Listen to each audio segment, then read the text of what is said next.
ఈరోజు స్టీల్ ప్లాంట్లో ఉన్నటువంటి అఖిలపక్ష కార్మిక సంఘాల ఆధ్వర్యంలో ఏదైతే గత 6 రోజుల నుండి కూడా విశాఖపట్నం స్టీల్ ప్లాంట్లో కాంట్రాక్ట్ కార్మికుల తొలగింపుకు వ్యతిరేకంగా నిరవధిక సమ్మె అనేది చేస్తూ ఉన్నారు.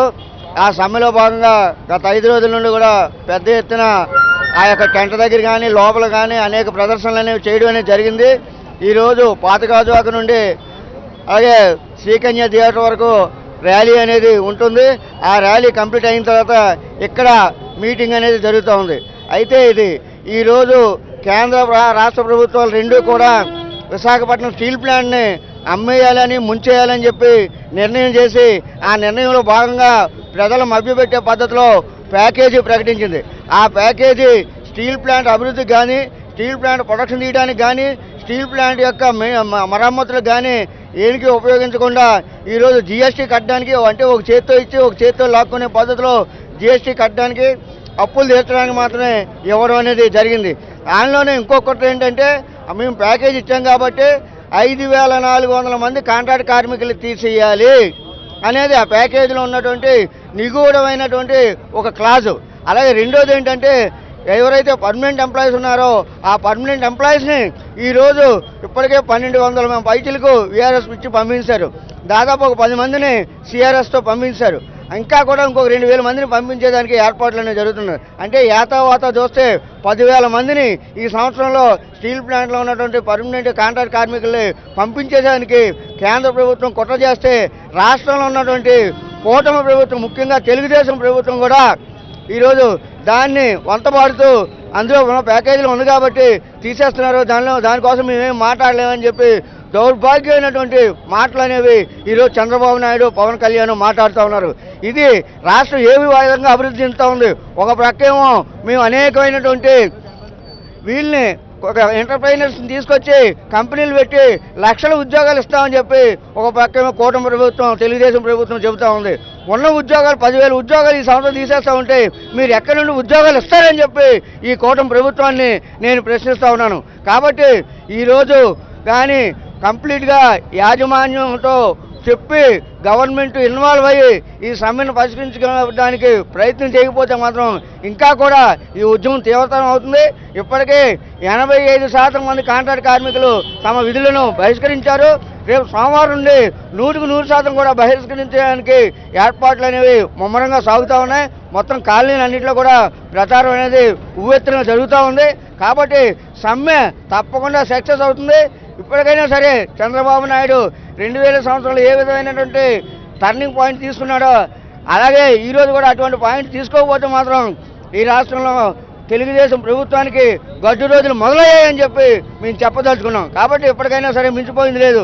చంద్రబాబు నాయుడు కూటమి ప్రభుత్వం ఇన్వాల్వ్ అయ్యి ఈ సమ్మెను పరిష్కరించేదానికి అలాగే మొత్తం అందరినీ తీసేసిన కార్మికుల్ని తీస్తా ఉన్నటువంటి కార్మికులు కూడా ఉద్యోగ పద్ధతి కల్పించే పద్ధతిలో నిర్ణయం చేయాలని చెప్పి మేము డిమాండ్ చేస్తా ఉన్నాం. ఈరోజు విశాఖపట్నం స్టీల్ ప్లాంట్లో యాజమాన్యం కేంద్ర ప్రభుత్వం కలిపి అన్యాయంగా అక్రమంగా దుర్మార్గంగా 5,000 మంది కాంట్రాక్ట్ కార్మికుల్ని పేద కాంట్రాక్ట్ కార్మికుల్ని ఉద్యోగాలు తీస్తుంటే ఈ రాష్ట్రంలో ఉన్న కూటమి ప్రభుత్వం ఏం చేస్తుందో అడుగుతున్నాం. ఒక పక్క మేము ఉపాధి కల్పిస్తాము, ఒక ఇండస్ట్రీస్ తీసుకొని ఉపాధి కల్పిస్తాం, అదే మా జయం అని చెప్తున్న చంద్రబాబు నాయుడు గారు పవన్ కళ్యాణ్ గారు ఎందుకు ఇంత పెద్ద సమస్య మీద ఎందుకు మీరు స్పందించట్లేదు? పవన్ కళ్యాణ్ గారు ఏ చిన్న సమస్య స్పందిస్తారు. మరి విశాఖపట్నం స్టీల్ ప్లాంట్లో 5,000 మంది కాంట్రాక్ట్ కార్మికులు అంటే పేద కాంట్రాక్ట్ కార్మికులు వాళ్ళకి 15,000-20,000 జీతం వస్తే భార్య పిల్లలు పోషించుకొని గత 20 సంవత్సరాలు పనిచేస్తుంటే సడన్గా 5,000 మంది తీసేస్తూ ఉంటుంటే ఈరోజు కేంద్ర ప్రభుత్వాన్ని మోడీ గారు అమిత్ షా గారు మా మిత్రులు అంటారు, కౌగులించుకుంటారు. ఎందుకు ఈ సమస్య పరిష్కరించలేదని చెప్పి ఈరోజు మేము 400 సంవత్సరాలు పోరాడుతున్నాం. విశాఖపట్నం స్టీల్ ప్లాంట్ని మీరు కుట్రపూర్తిగా అమ్మటానికే ఈ ప్రయత్నం చేస్తున్నారు.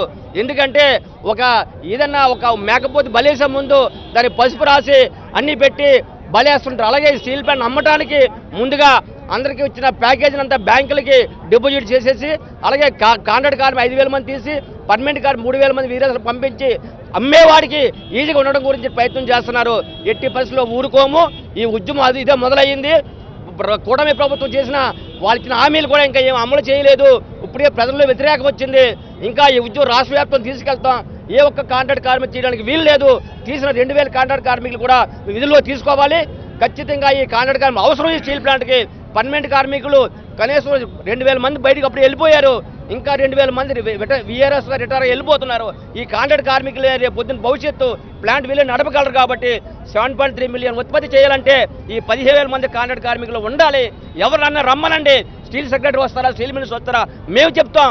ఇక్కడ ఉత్పత్తి రావాలి అంటే ఈ కాంట్రాక్ట్ కార్మికులే పని చేయాలి. ఏ ఒక్క కాంట్రాక్ట్ కార్మికులు చేయడానికి వీలేదు. గత 4 సంవత్సరాలు బట్టి వీళ్ళందరికీ ఉద్యోగాలు ఉన్నా జీతాలు సరిగా ఇవ్వకపోయినా, అలాగే వాళ్ళు నోటీస్ పే తీసినా, బోనస్ తీసేసినా, పర్మనెంట్ కార్మికులు జీతాలు ఇవ్వకపోయినా స్టీల్ ప్లాంట్ కాపాడుకోవాలని మేము ఈ పెద్ద ఎత్తున పోరాడుతుంటే ఈరోజు కేంద్ర ప్రభుత్వం చేసిన కుట్రకు రాష్ట్రంలో ఉన్న కూటమి ప్రభుత్వం వంతన పాడుతుంది. మీరు ఒకసారి గెలిస్తే మళ్ళీ 4 సంవత్సరాలు ఎన్నికలు వస్తాయి, అప్పుడు చూపిస్తారు ఈ కార్మికులు. ఇక్కడ ఉన్న ఎమ్మెల్యేలకి ఎంపీ భారీ మెజార్టీ ఇచ్చారంటే స్టీల్ ప్లాంట్ ఉద్యమాలే స్టీల్ ప్లాంట్ కాపాడతారనే ఇక్కడ ఉన్న స్థానిక ఎమ్మెల్యే గారికి కూడా 95,000 రాష్ట్రంలో మెజార్టీ ఇచ్చారంటే ఈ ఉక్కు కార్మికులే, ఈ నిర్వాసితులే ఇచ్చారు. అది మరిసిపోతే 4 సంవత్సరాలు ఎన్నికలు వస్తాయి, తర్వాత దాన్ని చూపిస్తారని చెప్పి మేము తెలియజేస్తున్నాం.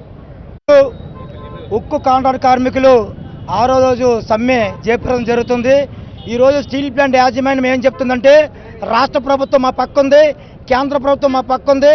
కొంతమంది పోలీసు బలగంతో కార్మికులు అనంత తొక్కి కేసులు పెట్టి స్టీల్ ప్లాంట్ నడిపించాలని చూశారు. కానీ కార్మికులందరూ కలిసి కార్మికుల సంఘాల ఐక్యతో నిలబడి ఈరోజు ఉత్పత్తికి అంతరాయం జరిగింది. ఇది కార్మికుల విజయం అనేసి ఈ సభముఖంగా తెలియజేస్తున్నాను. కాబట్టి ఈ స్టీల్ ప్లాంట్లో ఎక్కడో వలస వచ్చిన కార్మికులు లేరు. ఈ గాజువాకులు, ఈ విశాఖపట్నంలో ఉన్న కార్మికులే నేటికి 25-30 సంవత్సరాలు పనిచేస్తున్నాం. ఈరోజు కాంట్రాక్ట్ కార్మికులకి 55-56 సంవత్సరాలకు వచ్చేటప్పటికి కార్మికుడు తొలగించేస్తే తన ఫ్యామిలీతో ఎలా బతుకుతాడు? కాబట్టి ఇక్కడ ఉన్న స్థానిక ప్రజలు పాల్గొని మా కార్మికులందరికీ ఉపాధి భద్రత కల్పించబోతే ఇప్పటికే అనేక పార్టీలు మా దగ్గరికి వచ్చి సంఘీభావంగా తెలియజేస్తున్నాయి. జిల్లా వ్యాప్తంగా, రాష్ట్ర వ్యాప్తంగా వాళ్ళు ఇచ్చినందుకు మేము ప్రత్యేకంగా రాజకీయ పార్టీలకి అభినందన తెలియజేస్తున్నాం. ఇక్కడ కూటమి ప్రభుత్వం కూడా వచ్చి మా యొక్క హక్కులకి, మా యొక్క ఉపాధి భద్రతకి మద్దతు కల్పించబోతే మాత్రం రాబో రోజుల్లో ఆల్ గేట్ల దగ్గర కూడా అవసరమైతే పడుకొని మా ఉద్యమాన్ని ఉధృతం చేస్తాం తప్ప ఒక్క కార్మికుడు లోపలికి వెళ్ళకుండా కార్మికుడు సమ్మె చేస్తున్నా. నువ్వు తీస్తే కార్మికులని ఒక 500 మందిలో, ఒక 1000 మందిలో తీయగలవు. 12,000 మంది నువ్వు తీసి నువ్వు ఎలా ఫ్యాక్టరీ నడిపిస్తావు అనేది కార్మిక శాఖలుగా మేము ముందుండి పోరాడుతున్నాం. నా పేరు Bhaskara Rao, contract labour union general secretary INTUC. మన ఆంధ్రప్రదేశ్ ప్రజలందరికీ తెలియవలసింది ఏమనగా అన్ని పేపర్లో, అన్ని న్యూస్ పేపర్లో 1,400 కోట్లు మనం స్టీల్ ప్లాంట్కి మేము రిలీజ్ చేశామని చెప్తున్నారు. అది దేనికి చేశారనేది ఎవ్వరికీ తెలియచేయలేదు. ఎంత మభ్యపెట్టారు చూడండి. ఆ ఒక్క 1,400 కోట్లు దేనికి? బ్యాంక్ అప్పులు తీర్చడానికి, ఒక కార్మికులు తొలగించడానికి ఆ డబ్బులు మీ ఎవ్వరికి, మన ఆంధ్రప్రదేశ్ జనాలకు ఎవ్వరికీ తెలియదు. ఇది ముమ్మాటికి సత్యం. ఎందుకంటే ఈరోజు మనకి 30,000 కోట్లు ఉంది. కానీ ఈరోజు మన స్టీల్ ప్లాంట్ నుండి 50,000 కోట్లు మనం GST కట్టాం. అంటే ఈరోజు స్టీల్ మోడీకి అది తెలీదా? ఏ కార్పొరేట్ ఆఫీసులు లక్షల కోట్లు మాఫీ చేస్తున్నాడు.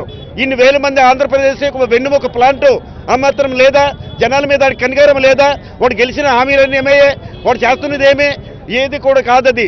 మన ఈ రోజు వరకు స్టీల్ ప్లాంట్లో మనం 50,000 కోట్లు మనం కట్టాం. వాడు ఇచ్చేది మనకి ఎంత? 8,000 కోట్లు ఫస్ట్. ఈ రోజుకి దాని వాల్యూ ఎంత అయింది? 2,50,000 కోట్లు దాని వాల్యూ. ఈ రోజు వీళ్ళు జనాల్ని వాడు తీసి ఏ కార్పొరేట్ ఆఫీసు ఈరోజు అదాన్ని ఇక్కడ కాపలా కూర్చుని పెట్టాడు. ఈ ప్లేసు, ఈ ప్లాంటు ఇదంతా నొప్పి చెప్పడానికి వాడు చేసింది అదానికి, అంబానికి.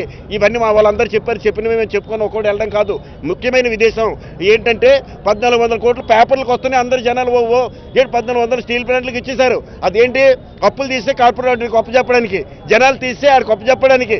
ఇంకేం కాదు. ఈ 1,400 కోట్లు అన్నీ మొట్ట అబద్ధాలు. 30,000 కోట్లు ఉన్నాయి మనకి ఇచ్చారంటే, మా అప్పు ఉందంటే 50,000 కోట్ల పైన మనం కట్టాం. ఈ చుట్టుపక్కల ఉన్నవన్నీ ట్యాక్సీలు ఎంతమంది కట్టారు? స్టీల్ ప్లాంట్ ఆధారంగా ఇండస్ట్రీలు కానీ, షాపులు కానీ, ఇవి కానీ ఎంత కొట్టారు ట్యాక్సీలు? వాడికి ఏం బుర్రలేదా? ఇన్ని లక్షల కోట్లాడు మాఫీ చేస్తున్నాడు కార్పొరేట్లకి. స్టీల్ ప్లాంట్ గురించి ఆ మాత్రం చూడలేడాడు. మన ప్రభుత్వం ఏం చేస్తుంది? కూటమి ప్రభుత్వం ఆ రోజు హామీలు ఇచ్చారు మా టెంట్ దగ్గరికి వచ్చి, ఈరోజు అక్కడ కనిపించట్లేదు. దయచేసి మొత్తం మన చంద్రబాబు నాయుడు గారు, పవన్ కళ్యాణ్ గారు వీళ్ళందరూ కూడి దీని గురించి ఆలోచించి ముందుగా వచ్చి మా అందరినీ రక్షిస్తారని, ఈ కార్మికులందరినీ కాపాడతారని కోరుకుంటూ నిర్వహించుకుంటున్నాను. కార్మిక సంఘాల పిలుపు మేరకు ఉద్యోగ భద్రత కోసం 6వ రోజు సమ్మె చేయడం జరుగుతుంది. స్టీల్ ప్లాంట్లో నిన్నటి వరకు 80% సమ్మె జరిగితే ఈ రోజు నుండి 100కు 100% కూడా సమ్మె జయప్రదం చేయడానికి కార్మికులందరూ సిద్ధంగా ఉన్నారు. ఎవరు ఉపాధి భద్రత వాళ్ళే కాపాడుకోవాలని కార్మికులందరూ ఈరోజు రోడ్డు ఎక్కడం జరిగింది. ఈరోజు ఉన్న కూటమి ప్రభుత్వం నాడు ప్రతిపక్షంలో ఉన్నప్పుడు ఏవైతే ప్రశ్నలు వేసాయో ఈ రోజున్న అధికార పక్షంలో మీరుండి ఏం చేస్తున్నారో మీరే ఆలోచించుకొని ఈరోజు కార్మికులు రోడ్డును పెట్టేశారు కాబట్టి ఈ కార్మికులు న్యాయం జరిగే వరకు మీరు కూడా వచ్చి నోరు విప్పి ఈ ప్రభుత్వం ద్వారా మీరు ప్రశ్నించి కేంద్ర ప్రభుత్వాన్ని ఒప్పించి కార్మికులందరికీ కూడా ఉపాధి కల్పిస్తారని మిమ్మల్ని వేడుకుంటూ మా కార్మిక సంఘాలుగా ఐఎన్టీసీగా మీకు ప్రత్యేకమైన ధన్యవాదాలు తెలియజేస్తున్నాం. ఉపాధి కాపాడాల్సిందిగా మీ అందరికీ కోరుకుంటున్నాం.